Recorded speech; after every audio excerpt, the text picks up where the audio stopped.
तपास को सब्सक्राइब करें, प्रेस करें बेल आइकॉन और पाएं मुंबई, ठाणे और नवी मुंबई की सबसे धमाकेदार खबर। नवी मुंबई महानगर पालिका की हद में कोरोना का कोहराम दिनों दिन बढ़ता ही जा रहा है। आज 30 अगस्त तक कोरोना मरीजों के आंकड़ों ने लगभग 26,000 की संख्या को तय कर लिया है।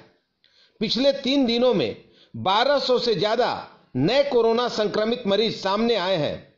मगर इन सब के बीच नवी मुंबई महानगर पालिका द्वारा जो प्रतिदिन के कोरोना रिपोर्ट सार्वजनिक किए जा रहे हैं, उसमें मुंबई तपास ने कई ऐसी खामियों को खोज निकाला है जिससे यह पूरी रिपोर्ट ही संदेहास्पद हो गई है। आइए सबसे पहले हम कोरोना जांच के कुल संख्या पर नजर डालते हैं।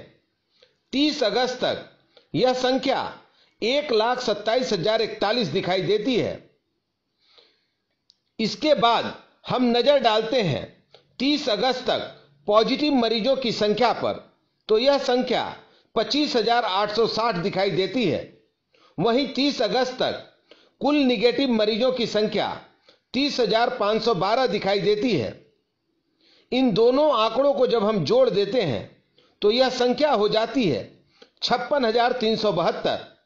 मतलब साफ है कि पालिका के पास सिर्फ 56,372 आंकड़ों के ही जांच रिपोर्ट की स्पष्टता उपलब्ध है।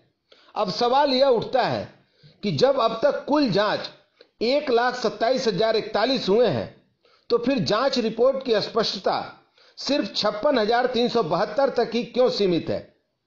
पालिका यह तर्क दे सकती है कि वह सिर्फ आरटी-पीसीआर टेस्ट के आंकड़ों के आधार पर ही पॉजिटिव और निगेटिव का निर्धारण करती है, तो भी इसकी कुल संख्या 50,957 ही है। ऐसे में पॉजिटिव और निगेटिव मरीजों की कुल संख्या 56,372 कैसे हो सकती है? ऐसा नहीं है कि केवल टेस्टिंग के आंकड़ों में ही यह झोल दिखाई देता है, बल्कि निगेटिव और पॉजिटिव मरीजों की संख्या का अगर हम अनुपात देखें तो ऐसा लगता है कि नवी मुंबई में टेस्टिंग के लगभग 45% लोग कोरोना पॉजिटिव निकल रहे हैं, जो पूरे देश की प्रतिशत का लगभग 3 गुने से भी ज्यादा है।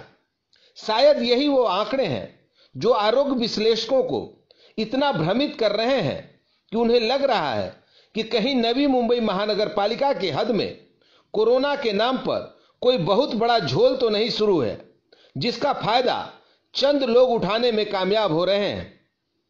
ब्यूरो रिपोर्ट, मुंबई तपास।